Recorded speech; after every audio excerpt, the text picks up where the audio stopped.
Hi, let's talk about recognition of the Japanese Zero Fighter, a classic World War II training film. And we all know that there are really three categories of motion pictures.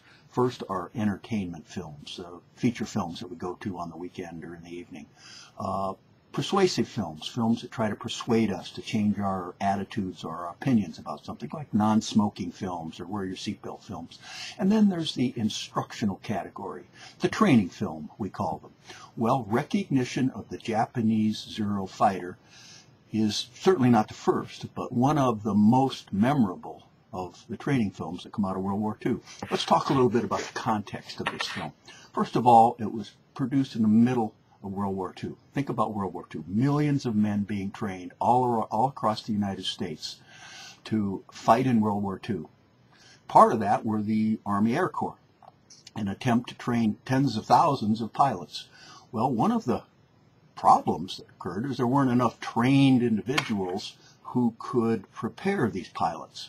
Also, about the same time, there was a recognition that technology, audiovisual technology at this point, was sophisticated enough that it could be used to help in the training process. Thus, there was a considerable effort on the development of training films so that soldiers or airmen or Marines on the East Coast got trained the same way as soldiers, airmen, and Marines on the West Coast. So the training film became a very important aspect of how we prepared military forces. The training had to be quick, accurate, and scalable, something that could be used for a few and also for quite a few. So here we have what many people think is the beginning, the start of the training film.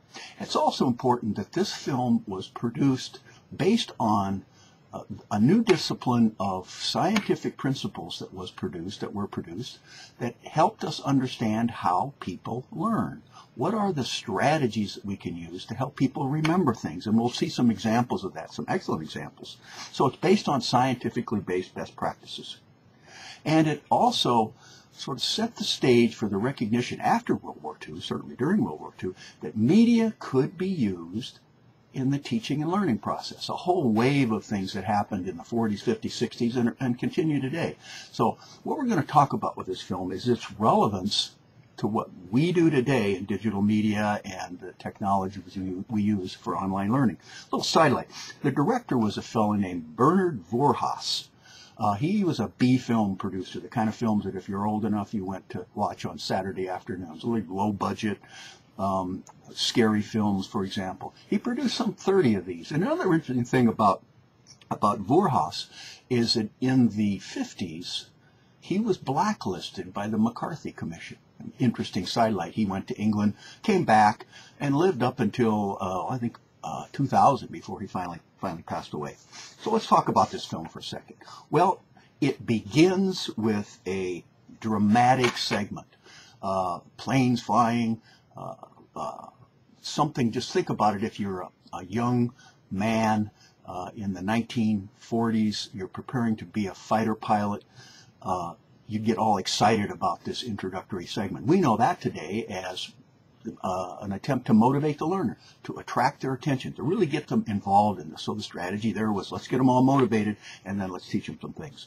You'll also notice that early on there's a use of animations. Now, simple animations compared to what we might think about as animations today, but the use of animation and graphics, which again help us with this beginning understanding of visual literacy, how visuals can be used effectively to present information.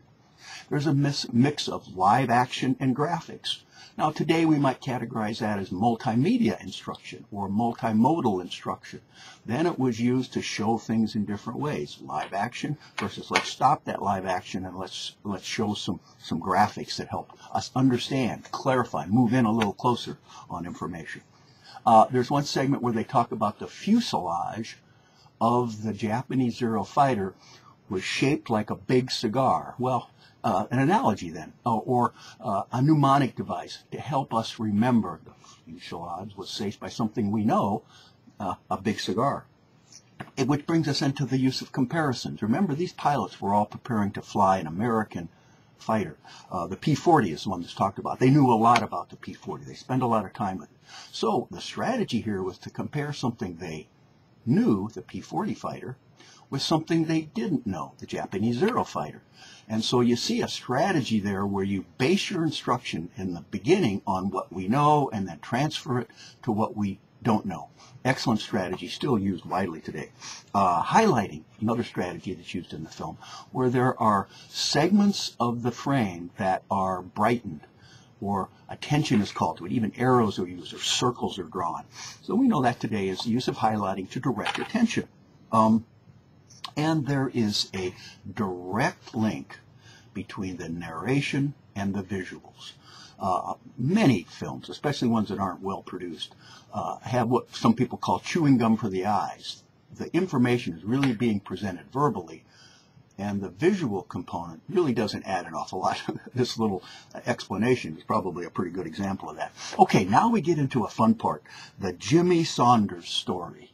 A dramatization, an attempt to pull together this instructional aspect and put it into a real-life story that these young fighter pilots could identify with. If you watch this closely, there's multiple cuts. One of the rules of thumb in filmmaking is a scene shouldn't be, most of the time, much shorter than 5 seconds, unless you have a strategy for that, or much longer than 10. If you take a look at the scenes when there's cuts on action, the scenes 5 to 10 seconds in length each.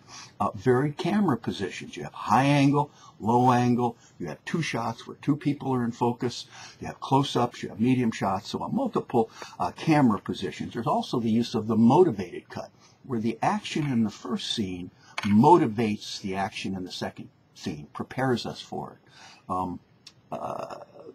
Stop the film a couple of times and just take a look at the composition of the frame in this dramatization section. The rule of thirds is almost universally applied, where you divide the frame into thirds horizontally and thirds vertically, and those lines are where most important action should occur, and where there's an intersection of those 2 lines, those are the most powerful centers of interest for how the film can be composed. There's other examples of effective composition here. You also have the conscience, the narrator, the person who speaks in the background, the voice of authority, if you would. It really clarifies it, what's being demonstrated for the viewer to understand. It is like what the pilot Jimmy Saunders is thinking in the background. An excellent strategy and a happy ending, so everybody sees, okay, everything worked out all right. So final review. At the end of the film, there's a final review. One of the best strategies that we all know is tell them what you're going to tell them. Tell them what you told them. Tell them what you're going to tell them, and then tell them what you told them. And that's done repeatedly through this film. So this repetition and this reminding and a variety of strategies helps the person who watches this film understand its importance, but also remember a number of the strategies. This film is looked at by many as maybe the beginning of the instructional audio-visual movement that we all are now living in 60 years later. So watch this, enjoy this, and learn something. Have fun.